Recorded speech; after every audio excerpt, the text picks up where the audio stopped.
Hi dears, എല്ലാവർക്കും അനൂസ് കിച്ചണിലേക്ക് വീണ്ടും സ്വാഗതം. ഇന്ന് ചെറിയൊരു ലഞ്ച് വ്ലോഗാണ് കേട്ടോ. ഞാൻ വെള്ളിയാഴ്ചയുടെ അന്ന് ഒരു സ്പെഷ്യൽ ചിക്കൻ ബിരിയാണി ഉണ്ടാക്കിയിട്ടുണ്ടായിരുന്നു. അപ്പോൾ അതിൻ്റെ കുറച്ച് വിശേഷങ്ങളും റെസിപ്പിയൊക്കെ നിങ്ങളുമായിട്ടൊന്ന് ഷെയർ ചെയ്യുവാണ്. അപ്പോൾ നമുക്ക് വീഡിയോ കാണാം. സമയം ഇപ്പോൾ രാവിലെ ഒരു 9 മണിയൊക്കെ ആയിട്ടുണ്ട്. ബ്രേക്ക്ഫാസ്റ്റ് ഒക്കെ നേരത്തെ ഉണ്ടാക്കി കഴിഞ്ഞു. ഇന്ന് ഇൻസ്റ്റൻറ്റ് അപ്പം, അരിപ്പൊടി കൊണ്ടുള്ള അപ്പവും കടലക്കറിയാണ് കേട്ടോ. അപ്പത്തിൻ്റെ റെസിപ്പി ഞാൻ നേരത്തെ ഷെയർ ചെയ്തിട്ടുണ്ട്. അതിൻ്റെ ലിങ്ക് ഞാൻ താഴെ ഡിസ്ക്രിപ്ഷൻ ബോക്സിൽ കൊടുത്തിട്ടുണ്ട് കേട്ടോ. കുട്ടികൾ രണ്ടുപേരും ബ്രേക്ക്ഫാസ്റ്റ് ഒക്കെ കഴിച്ചു കഴിഞ്ഞ് അവർക്കിപ്പം ഓൺലൈൻ ക്ലാസ് ഉണ്ട്. മോൾക്കും ഈ തിങ്കളാഴ്ച മുതൽ ക്ലാസ് തുടങ്ങി. റൈംസ് ഒക്കെ പാടും, പിന്നെ കുറച്ച് ഡാൻസും ആക്ടിവിറ്റീസും ഒക്കെയാണ്. അപ്പോൾ അവളുടെ കൂടെ നമ്മളും ഇരിക്കണം. അപ്പം ഹസ്ബൻഡ് ഇരിക്കും. അപ്പോൾ 9:30 വരെ ക്ലാസ് ഉണ്ട്. അത് കഴിഞ്ഞിട്ട് വേണം നമുക്ക് ബ്രേക്ക്ഫാസ്റ്റ് ഒക്കെ കഴിക്കാൻ. അപ്പോൾ എന്തായാലും അതോടെ നടക്കുന്ന സമയത്ത് ഞാൻ ലഞ്ചിനുള്ള പരിപാടികളൊക്കെ ഒന്ന് തുടങ്ങി വെക്കാമെന്ന് വിചാരിച്ചു. അപ്പോൾ ഇന്നൊരു സ്പെഷ്യൽ ബിരിയാണിയാണ് നമ്മൾ ഉണ്ടാക്കുന്നത്. പുതിനയില, കറിവേപ്പില, കുരുമുളക് പൊടി, ഇത് മൂന്നും മെയിൻ ഫ്ലേവറിൽ വരുന്ന നല്ലൊരു അടിപൊളി പെപ്പർ ചിക്കൻ ബിരിയാണിയാണ് കേട്ടോ. ഒരു വെറൈറ്റിയാണ്. അപ്പോൾ അതിനാവശ്യമുള്ള പുതിനയിലയും കറിവേപ്പിലയൊക്കെ ഒന്ന് എടുക്കാം.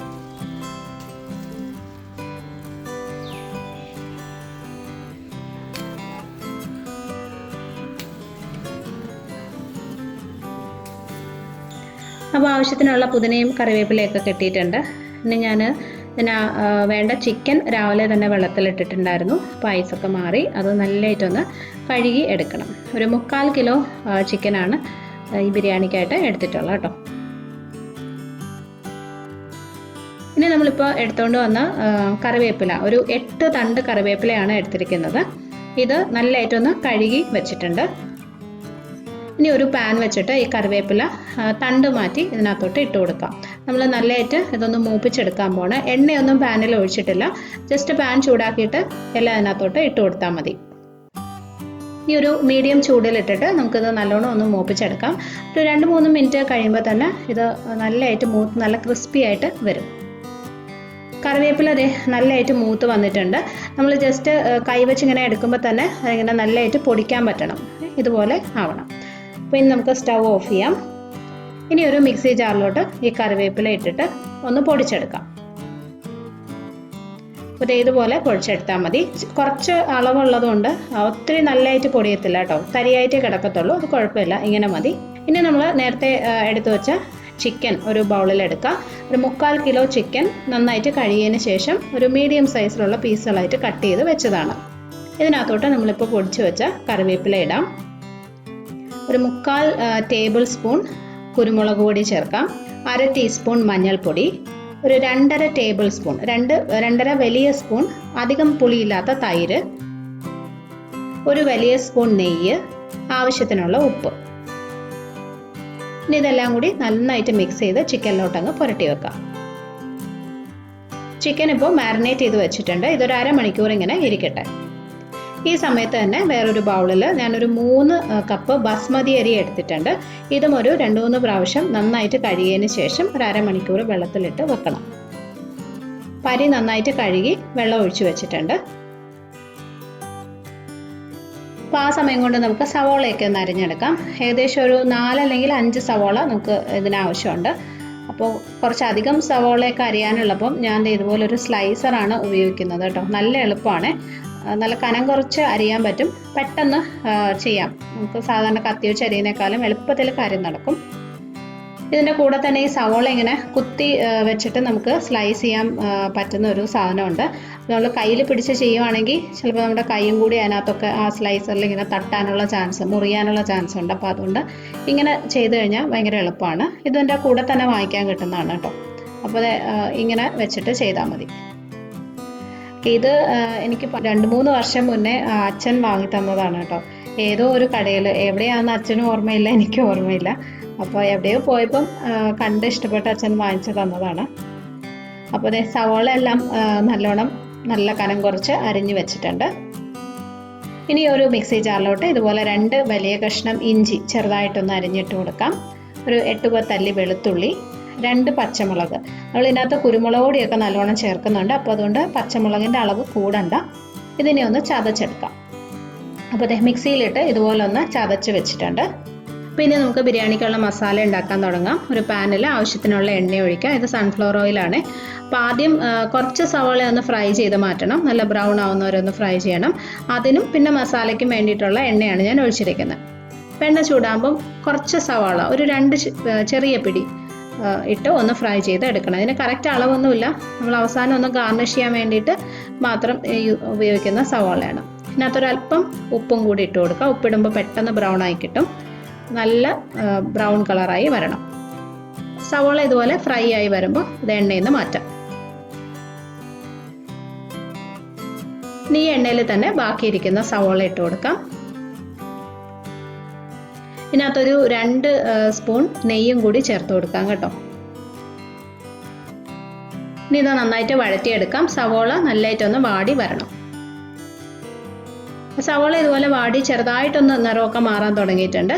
ഈ സമയത്ത് നമ്മൾ ചതച്ചു വെച്ച ഇഞ്ചി, വെളുത്തുള്ളി, പച്ചമുളക് ഇതിനകത്തോട്ട് ഇട്ട് കൊടുക്കാം. ഏകദേശം ഒരു 1.5 അല്ലെങ്കിൽ 2 ടേബിൾ സ്പൂണോളം വരും. വീണ്ടും വഴറ്റി കൊടുക്കാം. ആ ഇഞ്ചിയുടെയും വെളുത്തുള്ളിയുടെയൊക്കെ പച്ച ചുവ നല്ലതായിട്ട് മാറണം. സവാള കുറച്ചും കൂടി ഒന്ന് മൂത്ത് വരണം.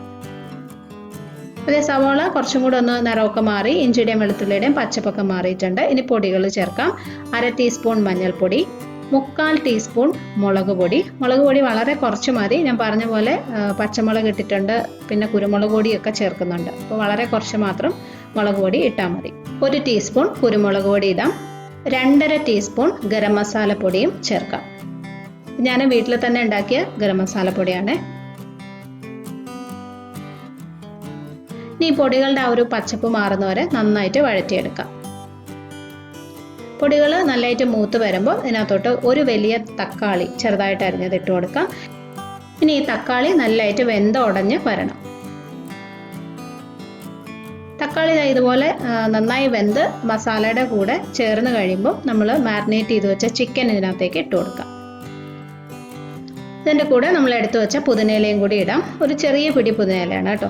അത് ചെറുതായിട്ടൊന്ന് മുറിച്ചിടാം. കുറച്ച് ഉപ്പും കൂടി ഇടുന്നുണ്ട്. ചിക്കൻ മാരിനേറ്റ് ചെയ്തപ്പോൾ അതിനകത്ത് ഉപ്പ് ചേർത്തിട്ടുണ്ട്. അപ്പോൾ അതുകൊണ്ട് ഈ സമയത്ത് ഒരുപാട് ഇടണ്ട. കുറച്ച് നേരം ഒന്ന് വെന്ത് കഴിഞ്ഞിട്ട് ഉപ്പ് നോക്കിയിട്ട് വേണമെങ്കിൽ അപ്പോൾ ചേർത്ത് കൊടുത്താൽ മതി. അപ്പോൾ ഇതെല്ലാം കൂടി നന്നായിട്ട് മിക്സ് ചെയ്ത് എടുക്കാം. ഇപ്പോൾ ചിക്കനെല്ലാം മസാല ചേർത്ത് നല്ലോണം മിക്സ് ചെയ്തെടുത്തു. ഇനി നമുക്കിത് അടച്ചു വെച്ച് ഒരു മീഡിയം ഫ്ലെയിമിൽ വെച്ചിട്ട് വേവിക്കാം. ഇതിനകത്ത് വെള്ളം ചേർക്കേണ്ട. ചിക്കനിൽ നിന്ന് ആവശ്യത്തിന് വെള്ളം വരും. അതിൽ തന്നെ ഇത് വെന്ത് കിട്ടും. ഇടയ്ക്കിടയ്ക്ക് ഒന്ന് തുറന്ന് ഇളക്കി കൊടുക്കണം. കാരണം ഒട്ടും വെള്ളം ഇല്ലാതെ വേവിക്കുന്നതുകൊണ്ട് അടിയിലൊന്നും പിടിക്കാതെ നോക്കണം. പിന്നെ ഞാൻ പറഞ്ഞ പോലെ കുറച്ചൊന്ന് വെന്ത് കഴിയുമ്പം ചിക്കനിൽ ഉപ്പ് നോക്കിയിട്ട് വേണമെങ്കിൽ അതും കൂടുതൽ ഇട്ട് കൊടുക്കാം. ആ സമയത്ത് തന്നെ നമുക്ക് ചോറും കൂടി അങ്ങ് റെഡിയാക്കാം. ഇപ്പോൾ ഒരു പാനിൽ ഞാൻ നിറയെ വെള്ളം എടുത്തിട്ടുണ്ട്. അരി വെന്ത് കഴിഞ്ഞിട്ട് വെള്ളം ഊറ്റിയെടുക്കുകയാണ് ചെയ്യുന്നത്. അപ്പോൾ അതുകൊണ്ട് കറക്റ്റ് അളവില്ല. പാനിൽ നിറയെ വെള്ളം എടുക്കാം. ഇതൊന്ന് തിളച്ച് വരണം. ഇത് തിളച്ച് തുടങ്ങുന്ന സമയത്ത് 2 വലിയ കഷ്ണം പട്ട, 6-7 ഏലക്ക, 8-10 ഗ്രാമ്പൂ ഇട്ട് കൊടുക്കാം. ഇതിൽ കുറച്ച് നാരങ്ങാനീര് ഒഴിക്കാം. ഒരു 1-2 ടീസ്പൂൺ മതി. 1 ടീസ്പൂൺ നെയ്യ് ഒഴിക്കാം. ഇനി ആവശ്യത്തിനുള്ള ഉപ്പ് ചേർക്കാം. വെള്ളത്തിൽ ഉപ്പ് കുറച്ച് കൂടുതലായിട്ട് ചേർക്കണം കേട്ടോ. എന്നാലേ ചോറ് വെന്ത് വരുമ്പോൾ അതിനകത്ത് ആവശ്യത്തിനുള്ള ഉപ്പ് പിടിക്കുള്ളൂ. കാരണം നമ്മളിതിൻ്റെ വെള്ളം ഊറ്റിക്കളയുമല്ലേ ചെയ്യുന്നത്. ഒന്ന് ടേസ്റ്റ് ചെയ്ത് നോക്കുമ്പോൾ കുറച്ച് കൂടുതലാണെന്ന് നമുക്ക് തോന്നുന്ന രീതിയിൽ ചേർക്കാം. നല്ലതായിട്ടൊന്ന് മിക്സ് ചെയ്തിട്ട് നമ്മളിപ്പോൾ കുതിർത്ത് വെച്ച അരി ഇതിനകത്തേക്ക് ഇട്ട് കൊടുക്കാം. ഇനി ഇത് ആവശ്യത്തിന് വെന്ത് വരണം. ഒരുപാട് വെന്ത് കുഴഞ്ഞു പോകരുത്. ആ ചോറെല്ലാം സെപ്പറേറ്റ് ആയിട്ട് തന്നെ കിടക്കുന്ന രീതിയിൽ വേവിക്കാം.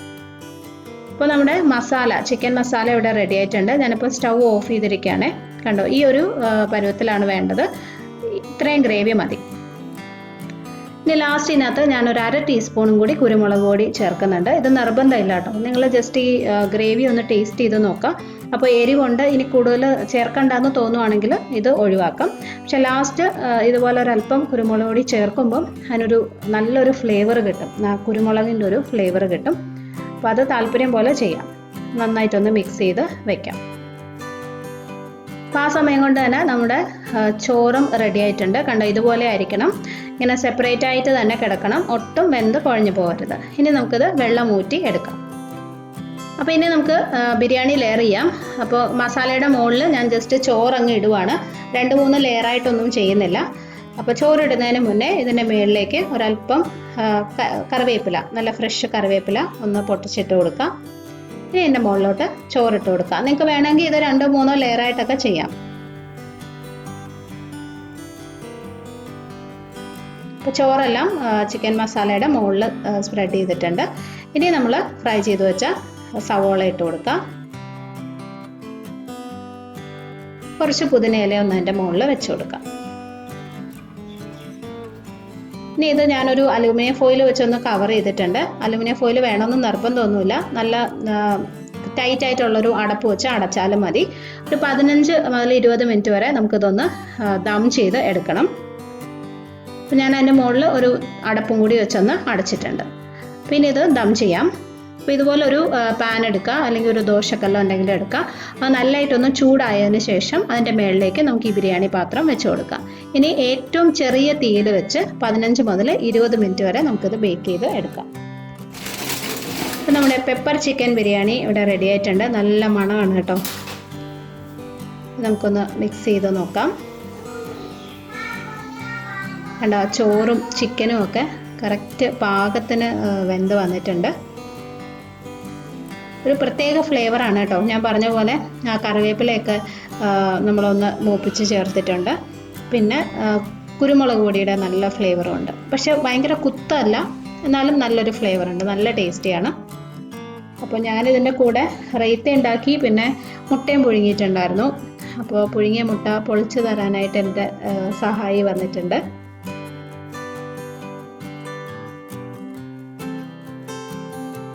അപ്പോൾ നമ്മുടെ ലഞ്ച് റെഡിയായി. അപ്പോൾ നിങ്ങളും ഈ റെസിപ്പി ഒന്ന് ട്രൈ ചെയ്ത് നോക്കണേ. തീർച്ചയായിട്ടും ഇഷ്ടമാവും. ഉണ്ടാക്കി നോക്കിയിട്ട് ഫീഡ്ബാക്ക് ഒക്കെ അറിയിക്കണം. ഇഷ്ടമാവുകയാണെങ്കിൽ ഒന്ന് ഷെയർ ചെയ്തേക്കണം കേട്ടോ. പിന്നെ സബ്സ്ക്രൈബ് ചെയ്തിട്ടില്ലാത്തവരുണ്ടെങ്കിൽ ചെയ്യാനും മറക്കല്ലേ. അപ്പോൾ ഇന്നത്തെ വിശേഷങ്ങൾ ഇത്രയേ ഉള്ളൂ. അടുത്തൊരു നല്ല വീഡിയോ ആയിട്ട് നമുക്ക് വീണ്ടും കാണാം. Bye friends, thank you for watching.